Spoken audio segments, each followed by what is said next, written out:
जी, अस्सलाम वालेकुम वरहमतुल्लाहि वबरकातुहू। मेरा नाम परवेज़ अख्तर, अल खैर एजुकेशनल चैरिटेबल ट्रस्ट का चेयरमैन। ये मदरसा है और यहाँ जो बच्चे तालीम हासिल कर रहे हैं, तकरीबन 100 से प्लस बच्चे तालीम हासिल कर रहे हैं। यहाँ के फ़िरोज़पुर झिरका का मदरसा है। यहाँ पे पानी बहुत खारा पानी था। हम काफ़ी मरतबा इस मदरसे में आए थे तो हमें अब खारे पानी मिलता था, लेकिन जब हमारे इस मदरसे के ज़िम्मेदार लोगों ने हमें बताया, हमारी संस्था को बताया कि यहाँ पे पानी बहुत खारा है, बच्चे आए दिन बीमार हो रहे हैं, तो हमारी ऑर्गेनाइजेशन की तरफ से इस मदरसे के लिए आरओ का प्लांट ये लगाया गया है। आरओ प्योरीफाई का लगाया गया है। इसमें क्या है कि जो टंकी को जब पानी आता है वो पानी फ़िल्टर होके बिल्कुल बिस्लरी जैसे पानी बनता है। यानी कि जो बच्चे जो हमारे जो बीमार होते हैं, उस बीमारी से बचाने के लिए बच्चों को खारा पानी से मीठा करने के लिए इसको यूनिट को लगाया गया है। तो इससे अब हमारे जो बच्चे हैं वो जो नई नई बीमारियां जो पैदा हो रही हैं उससे बचने के लिए ये बच्चों के लिए अच्छी सुविधा लगाई गई है। परवेज भाई, इसकी बात करते हैं कि आप लोगों ने इसको आरओ जो मशीन जो लगवाई है, जो खारे पानी को मीठा कन्वर्ट कर रहा है, तो कितना खर्चा जो है इसमें आता है?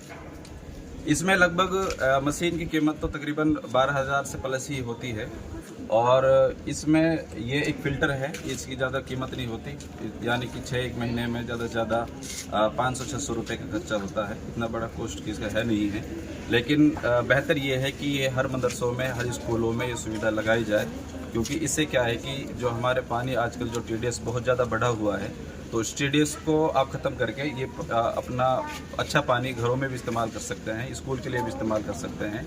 और मदरसों के लिए हमारी ज़्यादातर कोशिश है कि मदरसे और स्कूलों में हम ये यूनिट ज़्यादातर लगाएंगे। अभी तक ये हमारी ये यूनिट तकरीबन 15-16 यूनिट हमारी इस तरीके लग चुके हैं और आए दिन हमारे हर महीने में 2-3 यूनिट इस तरीके लगते भी हैं। और क्या क्या काम आप लोग करा रहे हैं?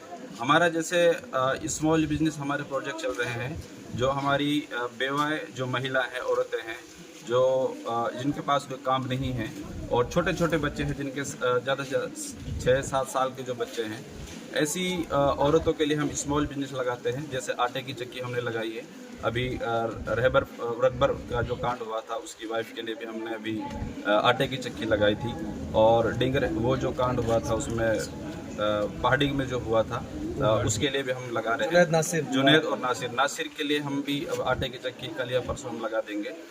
और जैसे दुकान जो होती है, परचूनी की जो दुकान होती है वो भी हम लगाते हैं, और कॉस्मेटिक की जो दुकान है वो भी हम लगाते हैं। ऐसी औरतों को हम रोज़गार की तरफ बढ़ाते हैं और युवाओं को भी हम रोज़गार की तरफ बढ़ाते हैं। और कोई इस तरह के बच्चे हैं जिनके अगर कहीं आसानी से कहीं जॉब मिल रही है तो उन बच्चों को हम स्पॉन्सर भी करते हैं। उसका जो भी खर्चा जो होता है तो वो भी हम उसके लिए प्रोवाइड भी कराते हैं। और इसके बाद में हमारे हर गांव में पानी के प्रोजेक्ट हमारे चल रहे हैं। यानी कि जो पहले पानी बहुत ऊंचा था हमारे यहाँ पे, तकरीबन 50-60 फुट पे पानी निकल आता था, लेकिन अब गर्मी ज़्यादा बढ़ने की वजह से पानी हमारे यहाँ पे 200, 150, 200, 250 फुट पानी जा रहा है। तो गांव में हर परिवार इसको बोरवेल को नहीं कर सकता है, तो हमारी ऑर्गेनाइजेशन इस चीज़ को सपोर्ट करती है कि 10-15 घरों को इकट्ठा करके उसमें एक बीच में हम बोरवेल लगाते हैं। उस बोरवेल से क्या है कि पूरे गांव के लोगों को सुविधा हो जाती है। इसके बाद जी बताओ। इसके बाद में हमारे फ्री एम्बुलेंस सर्विस भी हमारी चल रही है। और इमरजेंसी किसी को भी जैसे मेडिकल में कोई सपोर्ट की ज़रूरत होती है, कोई अचानक कोई बीमारी हो जाती है, तो ऐसे परिवारों को हम मदद भी करते हैं। ख़ास तौर से जैसे हमारे बुज़ुर्ग हैं, आजकल मेवात में ये है कि बूढ़े बड़े लोगों को घर से बाहर छोड़ देते हैं या फिर उनको झोंपड़ी या कच्चा मकान में रखते हैं। बहुत सी औरतें या बच्चे ऐसे हैं कि जो झोंपड़ियों में रहते हैं, बरसात के मौसम में उनको परेशानी होती है, धूप में उनको परेशानी होती है। ऐसे परिवारों को हम स्मॉल यानी कि एक 12 बाय 12 का या 10 बाय 14 का हम उनके लिए घर बना के भी देते हैं। उनसे क्या है कि उनको परिवार के आराम से राहत हो जाती है। इस तरीके के मकान आप कितने बना चुके हैं? इस तरीके के मकान हमारा 35 से 40 के लगभग प्रोजेक्ट हो चुके हैं, जो लोगों के लिए हमने घर बनवाए हैं। बोरवेल्स हमारे तकरीबन 100 से प्लस हमारे बोरवेल्स हो चुके हैं। ये परवेज भाई, बात करते हैं हम खंड फिरोजपुर झिरका के गांव, जो पहाड़ की तलहटी में जो गांव है, पाटखोरी है, सिद्धारवाटी, इस तरीके के जो गांव है इधर, वहाँ जो पानी का जो स्तर है बहुत 1200-1300 फीट नीचे जा चुका है। उन लोगों के लिए भी आपकी का ये ट्रस्ट जो है कुछ काम करेगा। तो वहाँ के हमारे कुछ जिम्मेदार लोगों की बार बार रिक्वेस्ट आती है, लेकिन अगर हम बोरवेल्स पे अगर हम काम करें तो वहाँ बहुत ज़्यादा खर्चा आ जाता है।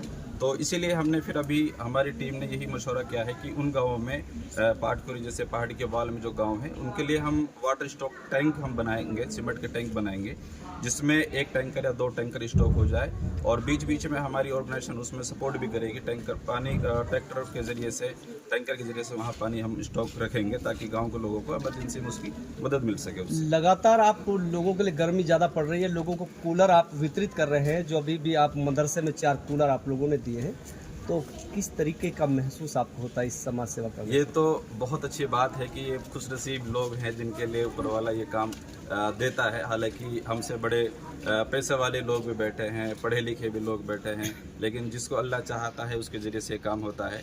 हालांकि इस मदरसे में बच्चे पढ़ रहे हैं, गर्मी बहुत ज़्यादा बढ़ रही है, कहीं टेम्परेचर 50 से 55 पहुंच रहा है। तो इसी उसमें हमने देखते हुए, बच्चों की गर्मी को देखते हुए हमने यहाँ कूलर लगवाए हैं और वाटर कूलर भी हम लगवाने की कोशिश कर रहे हैं। अभी काफ़ी मदरसों की रिक्वेस्ट है तो उनके लिए भी हम कूलर पहुँचाएँगे। ये लगातार देखा जा रहा है कि आप मीडिया से बहुत दूर रहते हैं, कि मीडिया के सामने आप कम आते हैं और जो है हिडन रूप से आप लोग समाज सेवा करते हैं। आखिर इसके पीछे क्या राज है? असल में जो खिदमत खल्क है ना, वो क्या है कि पता नहीं लगना चाहिए, यानी कि हम इससे किसी की अगर मदद कर रहे हैं तो वो जाहिर यूँ ना होना चाहिए कि हम किसी की मदद कर रहे हैं। असल जो मदद है हमारे जो हदीस में है कि एक हाथ से दूसरे हाथ को किसी को पता ना चले, क्योंकि उसमें क्या है कि आजकल क्या चल रहा है, सोशल मीडिया पर ट्रेंड चल रहा है कि मैं किसी की मदद कर रहा हूँ और सामने वाले आदमी को हम बदनाम कर रहे हैं। तो हम इस तरह का काम नहीं करते। हम चुपचाप किसी दूसरे की अगर मदद करते हैं तो चुपचाप उसके हाथ में हम जाके उस परिवार की हम मदद करते हैं।